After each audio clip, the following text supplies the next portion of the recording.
I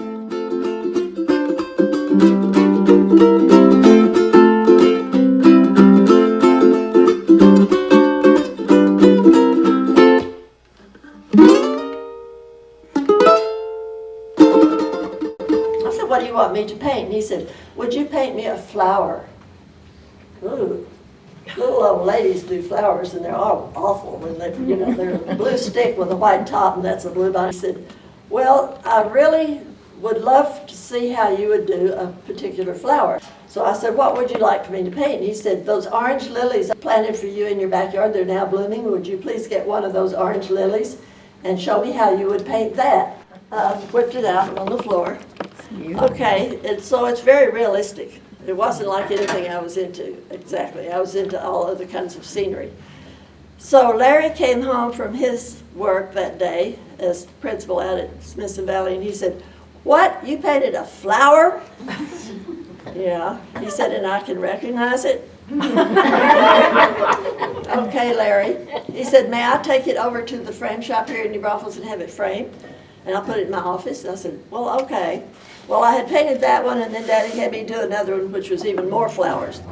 Okay, so Larry took these to the frame shop. The next day, I got a call from the frame shop. And my friend at the frame shop, Shirley, said, there's a man who came in here from San Antonio, and he saw these that I'm framing for you, and he would like to buy those or have permission to make prints of those. And I said, well, who is this guy? She said, well, he's the owner of a publisher in San Antonio named Arts Limited. And he publishes all over the world. Why don't you say yes? And I said, well, okay, if he wants to do that. Well, the only other person I knew of in San Saba who did flowers was Worden Scott. Do you remember Worden Scott? Yeah. She did watercolor flowers. My parents would grow flowers and take them to her to have her do paintings of these flowers.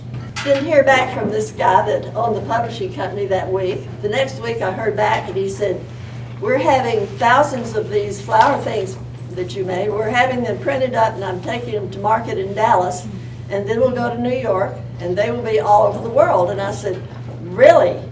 So what do you want me to do? He said, well, we're going to send you, every month we will send you a check, a percentage of what we get at market. Whoa, really? So he did that, and he finally talked me into making about 45 more flower pictures that he printed. He marketed these all over the world. It was like France, special ones for France, and all of these places. And I'm thinking, for flowers, really? Well, it just so happened that they were in New York quite a bit, and Happy Rockefeller connected with me and asked if I would let her have some originals with Texas flowers to sell in her gallery on 3 East 55th Street in Manhattan. And I said, well, yeah, how do I do that? She said, well, you have to have them boxed up, crated, and mail them to me, send them to New York. Well, do y'all remember the Malden boot shop here in San Saba? Yes. It's not still here, of course. Well, Larry's family is distantly related through the Maldens. They found out later, Marl Malden. Well, do you remember Marl Malden did wonderful work from the ground up? So Larry's related. He has that same talent. So he built wonderful crates for me to send to New York. Thank goodness, he's a very patient person. So we mailed things to New York for her gallery. And I had several friends who visited New York and saw them in the window of that gallery. I think, well, this is real. I'm just so unbelieving on things. Well, who do you think bought all those flower paintings in New York? It was homesick Texans, because they bought everything in it that had a bluebonnet. Because a New Yorker calls them bluebells. They don't even know they're bluebonnets. It had to be New Yorkers who were from Texas who were homesick, and they were so glad to see a Texas wildflower scene. And after my dad insisted me that I do the peach lilies, I did this painting that shows Mary and me in San Saba. Besides the fact that you knew everybody's car in town, we sort of knew everybody. And I remember going to the Palace Theater to the movies. If you were under 12, you paid only 12 cents. Anybody else recall that amount? And if you were over 12, or the day of your 12th birthday, you had to start paying 25 cents.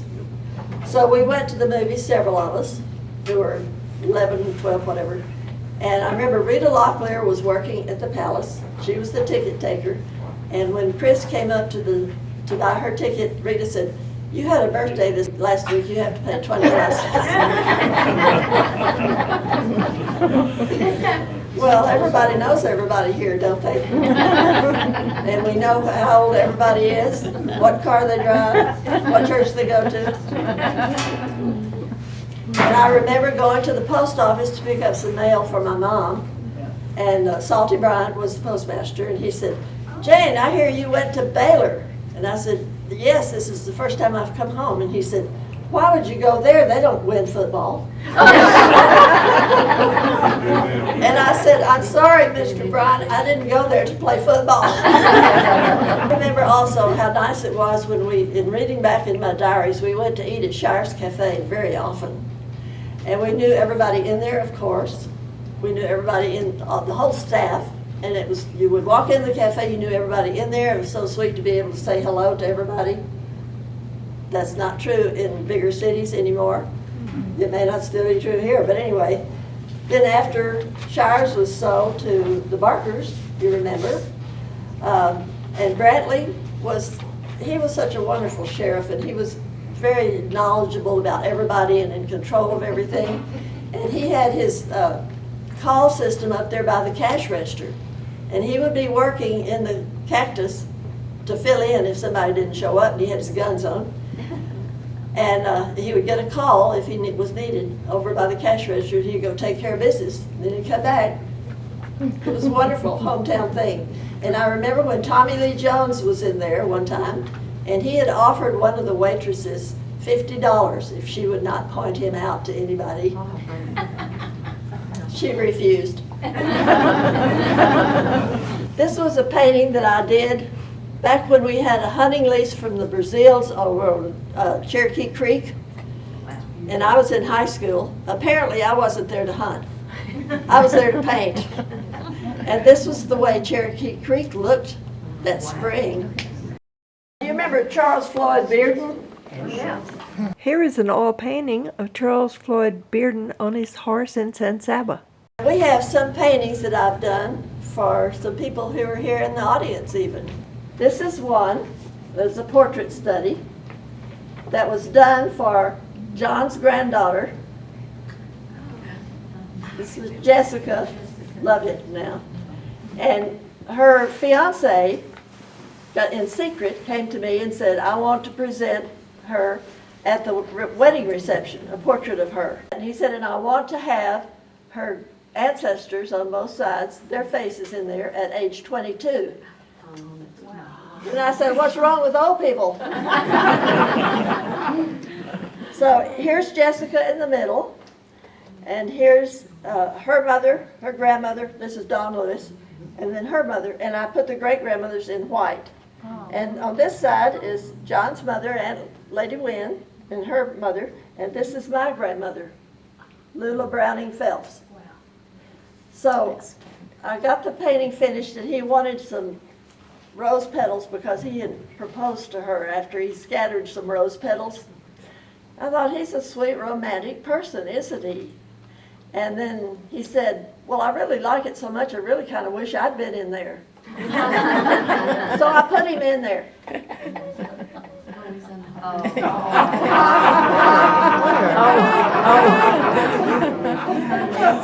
Publishing company had me do a lot of drawings without color, and then they would sell the drawings with the colors that the buyer wanted in there to match her couch. Well, they gave me a ton of these things, so I use them to glue on the back of these paintings to hold them up. Now this is one that was done by a special person in Saba for Anita's future son-in-law. Let's start it over here and pass it around. We love that. Oh, thank you. Love that. Thank you.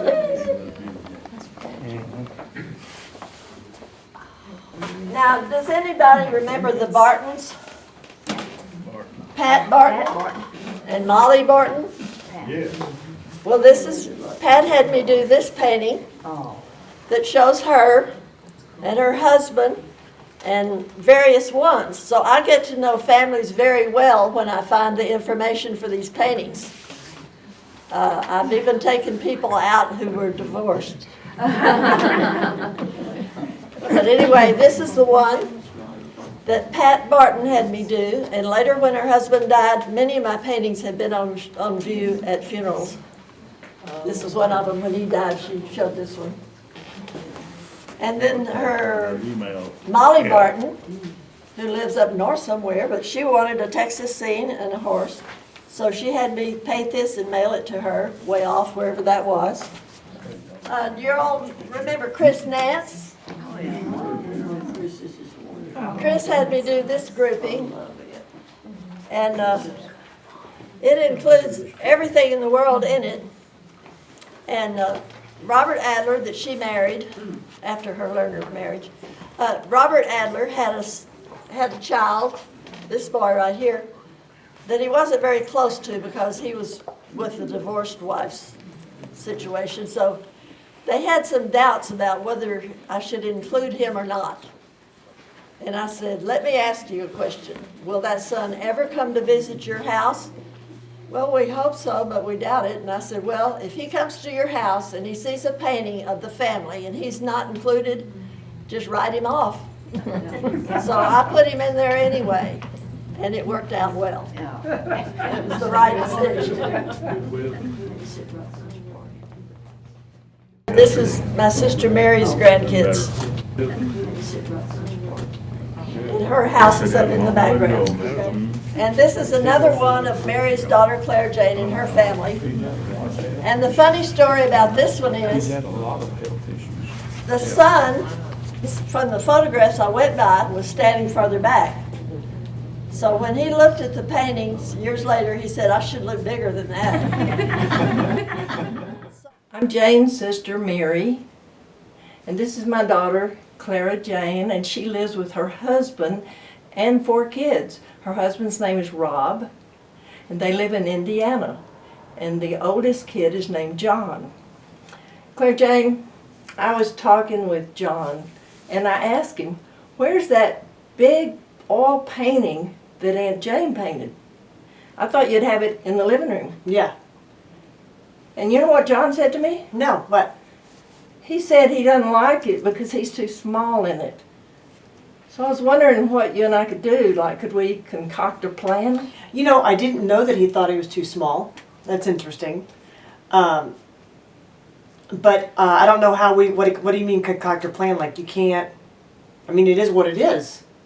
We can ship it to Aunt Jane, and she would love to help out by making him the correct proportion. But it's an oil painting. Oh, she can repair that easily. I didn't know you could fix oil paintings, honestly. Yeah. Well, let's ship it to Aunt Jane and she'll fix it? Yeah. Okay. And then she can send it back. Okay, that's a great idea. She'll send it back and I'll move it to the living room and then reveal it to John. Okay. And we'll see if he notices.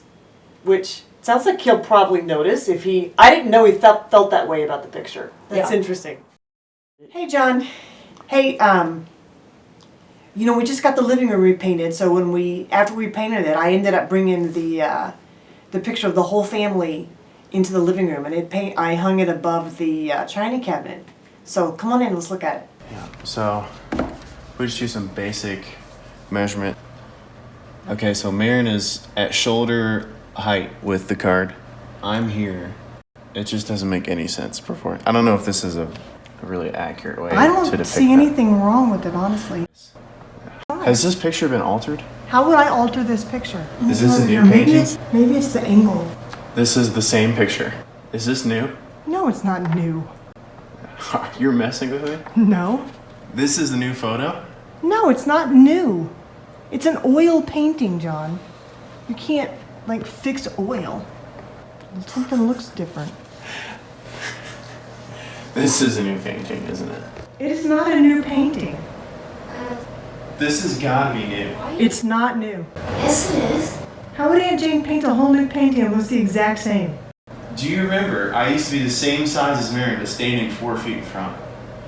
You shipped this thing back. Aunt Jane can fix watercolors. She can't fix oil paintings. Watercolor, you just get wet and you redo everything. This is new. I can tell. How can you tell? If you look really closely, yeah, this is new. This whole section is new. This was painted over. This is new. Oh, before you abuse, criticize and accuse, walk a mile in my shoes. So she sent the painting back to me, and it's oil, so I could make corrections. So I made him the right size. I just found out in talking with Clara Jane and Jane that they were both FFA sweethearts in high school. And guess what? So was I. And when Clara Jane was in the bathroom with the stall door closed, she heard her best friend say, "She never even showed a pig."